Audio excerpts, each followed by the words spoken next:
7 miles down, in the deepest part of the ocean, the water pushes down with a force close to 8 tons on every square inch. Picture 3 small cars stacked on top of your thumb. That is the kind of weight we are talking about. At this depth, most living things would be squeezed flat in an instant. Steel submarines need thick walls just to survive a short visit. And yet, down there, in the cold and the total dark, a small pink fish swims around without any trouble at all. It looks soft. It looks weak. It has no thick shell, no hard armor, no heavy body built like a tank. Its skin is thin and see-through. You could almost call it fragile. So, how does something so delicate live in a place that would crush a steel drum like a soda can? The easy guess is that this fish must be built tough on the outside, like a rock, or covered in some kind of natural armor plate. That seems like the only way to survive that much force. But that guess is wrong. The fish has almost no hard parts at all. Its bones are thin and a little bit soft, more bendy than stiff. If tough armor were the answer, this fish should not exist. So the real answer has to be something else. Something happening deep inside its body, not on the surface. Here is the real trick. The danger from deep pressure does not come from the water pushing on the outside of a body.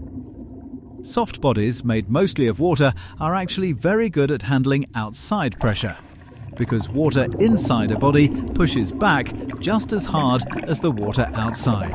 The two forces cancel out. This is why a jellyfish can float at almost any depth without being harmed. The real danger comes from something smaller and stranger, air. Most fish that live near the surface have a small pocket of gas inside them called a swim bladder. It helps them float at the right depth without much effort. But gas behaves very differently from water under pressure. Gas squeezes down and collapses. At extreme depth, a normal gas-filled swim bladder would be crushed completely, and that failure could tear apart the body around it. So the first secret of this deep fish is what it does not have. It has no gas-filled swim bladder at all. There is nothing inside it that can be crushed by the water pressure, because there is no pocket of air to crush. This also explains why the fish looks so soft and loose, almost like a bag of jelly with fins. That is not weakness, that is design. A stiff body full of hard edges and empty spaces would fight against the water pressing in from every direction, and something would eventually crack under the strain. A soft, watery body has nowhere for that strain to build up. The pressure moves through it the way it moves through the surrounding sea instead of pushing against it. Even the fish's skull is thin and only loosely connected, which sounds dangerous but is actually part of the same solution. There is no rigid shape for the crushing force to fight against. But removing air is only half of the puzzle. Without special help, the great pressure at that depth would still break down the tiny working parts inside living cells, the same way pressure can bend and jam the gears inside a machine. Proteins are the tiny working parts that make a living body run, and under crushing pressure, proteins can lose their shape and stop working. So this fish carries a special chemical inside its cells, almost like a natural shield. Scientists have found this chemical builds up more and more in deep-sea animals the deeper they are found, almost like a dial that turns up the deeper you go. This chemical wraps around the tiny working parts inside each cell and holds their shape steady, even while everything around them is being squeezed with incredible force. Together, these two things solve the puzzle. No trapped air to crush, and a built-in chemical shield to protect the tiny machinery inside every cell. That is how a soft, thin-skinned fish can swim comfortably at a depth that would destroy a submarine. This same idea shows up again and again across the deepest parts of the ocean, not just in this one fish. Tiny shrimp-like creatures found at similar crushing depths carry the very same kind of protective chemical in even higher amounts, since they live in some of the deepest trenches known. Deep sea worms and certain deep-living squid show hints of the same trick as well.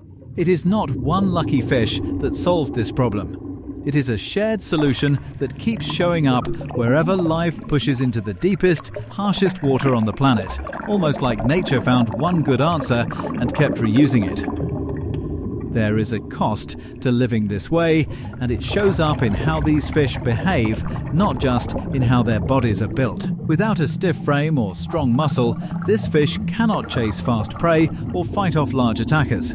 Instead, it moves slowly along the muddy bottom, feeding on tiny shrimp-like animals and whatever scraps drift down from the sunlit water far above.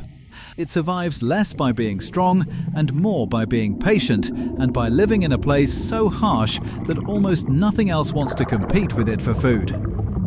Down there, safety does not come from speed or size, it comes from being left alone in a place too extreme for most predators to follow.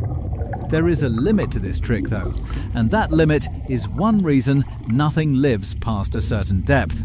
If a fish went deep enough, it would need so much of this protective chemical that the fish's own body fluid would become too thick and too concentrated to work properly. In other words, the fish would run into a new problem before the crushing pressure itself even became the main danger. This may explain why, past a certain depth, fish disappear from the ocean entirely, even though the trenches themselves go on for miles beyond that point. Only simpler creatures, like the tiny shrimp-like animals and worms, are able to push past that line. It is easy to think of the deep ocean as an empty, dead zone, too harsh and too heavy for anything alive. But that is backwards. Life did not avoid this crushing pressure. It quietly solved it, cell by cell, using a chemical trick instead of thick armor. What looks like the most hostile place on Earth is really just another home, once you have the right internal tools for it.